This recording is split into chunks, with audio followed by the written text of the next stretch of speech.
नमस्कार।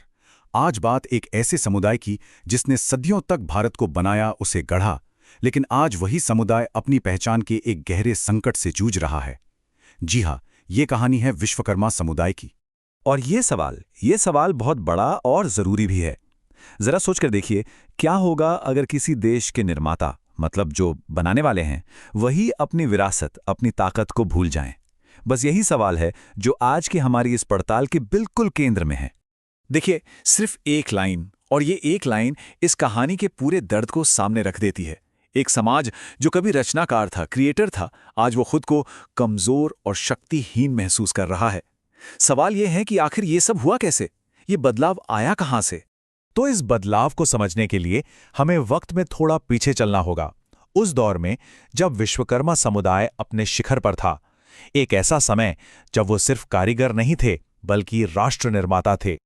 अच्छा, इस समुदाय की जड़ें वो सीधे भगवान विश्वकर्मा से जुड़ी हैं, जिन्हें कह सकते हैं देवताओं का इंजीनियर माना जाता है। और वो सिर्फ महल या शहर नहीं बनाते थे, उन्हें तो पूरे ब्रह्मांड का रचनाकार माना जाता है। तो ये सिर्फ एक विरासत नहीं है, ये क्रिएशन और इंजीनियरिंग की एक डिवाइन, एक दिव्य परंपरा है। अब जरा भगवान विश्वकर्मा की रचनाओं पर एक नजर डालिए। ये कोई मामूली कलाकृतियां नहीं हैं। ये हैं देवताओं के सबसे शक्तिशाली हथियार। इंद्र का वज्र, विष्णु का सुदर्शन चक्र, शिव का त्रिशूल। मतलब हर दिव्य शक्ति का जो सोर्स था, वो उनके ज्ञान और कौशल से ही तो आया।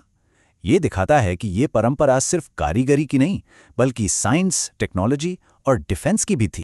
और हाँ, ये दिव्य विरासत सिर्फ पौराणिक कहानियों तक ही सीमित नहीं रही। असल इतिहास में भी भारत के बड़े बड़े किले, शानदार मंदिर और राजवंशों की जो हथियार थे, वो सब इसी समुदाय ने बनाए। सही मायनों में वो हर दौर में सिंहासन के पीछे की असली ताकत थे, जिन्होंने राजाओं को उनकी असली शक्ति दी। तो फिर सवाल ये उठता है कि इतने गौरवशाली इतिहास के बाद ये गिरावट शुरू कैसे हुई? चलिए अब देखते हैं कि कहानी ने कैसे एक दुखद मोड़ ले लिया। देखिए, समय के साथ इस समुदाय की सामाजिक स्थिति में जमीन आसमान का फर्क आ गया। जो कभी विश्वकर्मा ब्राह्मण या शिल्पी ब्राह्मण कहलाते थे, समाज के डिजाइनर माने जाते थे, उन्हें ब्रिटिश काल में कम कुशल मजदूर का टैग दे दिया गया। और फिर आज़ादी के बाद उन्हें आधिकारिक तौर पर अन्य पिछड़ा वर्ग यानी ओबीसी कैटेगरी में डाल दिया गया। इस एक फैसले ने उनकी पहचान को हमेशा के लिए बदल कर रख दिया। ये जो तुलना है ना, ये इस बदलाव की गहराई को बिल्कुल साफ साफ दिखाती है। कहाँ राष्ट्र निर्माता और कहाँ सिर्फ कारीगर, कहाँ इंजीनियर और डिजाइनर और कहाँ महज एक श्रमिक। ये सिर्फ एक सोशल क्लासिफिकेशन का बदलाव नहीं था, ये असल में पहचान का एक बहुत बड़ा संकट था। तो इस ऐतिहासिक रीक्लासिफिकेशन का, मतलब इस पुनर्वर्गीकरण का, आज क्या नतीजा निकला? अब हम देखेंगे कि ये समुदाय आज की व्यवस्था में कैसी एक तरह से फंस कर रह गया है। स्रोत सामग्री में एक वाक्यांश का जिक्र है, न इधर के न उधर के। और सच कहूं तो ये तीन शब्द इस समुदाय की आज की हालत को पूरी तरह से बयां कर देते हैं। एक ऐसी सिचुएशन जहां वो किसी भी एक ग्रुप में पूरी तरह फिट नहीं होते और हर जगह खुद को बाहरी महसूस करते हैं। असल में पेच ये है कि वो किसी भी कैटेगरी में ठीक से नहीं बैठते। उन्हें न तो जनरल कैटेगरी का हिस्सा माना जाता, न ही वो शेड्यूल कास्ट में आते हैं। और रही बात ओबीसी कैटेगरी की, तो वहां जो राजनीतिक रूप से ताकतवर जातियां हैं, उनके सामने ये कहीं टिक नहीं पाए। तो नतीजा ये हुआ कि वो बीच में ही कहीं फंस कर रह गए। और इसका नतीजा क्या हुआ?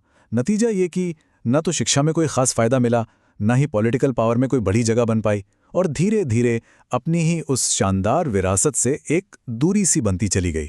और सबसे दुख की बात, समुदाय के अंदर ही एक हीन भावना घर करने लगी। तो उस सुनहरे दौर से लेके आज के संकट तक इस पूरी कहानी का असली सच क्या है? चलिए अब आखिरी हिस्से में स्रोत सामग्री के मूल तर्क पर वापस लौटते हैं। और स्रोत सामग्री का तर्क सब कुछ साफ कर देता है। वो ये कि समस्या समुदाय के हुनर या उनकी मेहनत में कभी थी ही नहीं। असल समस्या थी वो बाहरी वर्गीकरण, वो नीतियां जिन्होंने उनकी असली पहचान को उनसे छीन लिया और उन्हें एक ऐसी कैटेगरी में डाल दिया जहां उनकी कोई गिनती ही नहीं हो पाई। और ये जो आखिरी बात है, ये हमें याद दिलाती है कि इन सरकारी क्लासिफिकेशन और लिस्ट से परे भी एक सच होता है। और सच ये है कि विश्वकर्मा समाज कभी कमजोर था ही नहीं, वो तो हमेशा से भारत का निर्माता और रक्षक था, भले ही आज का सिस्टम उसे ये मानने ना दे। और आखिर में एक सवाल है जिसके साथ हम सबको सोचना चाहिए कि किसी समुदाय का सम्मान और उसकी इज्जत उसके काम से तय होती है या फिर किसी लिस्ट में लिखे नाम से। इस पर विचार करना बहुत जरूरी है।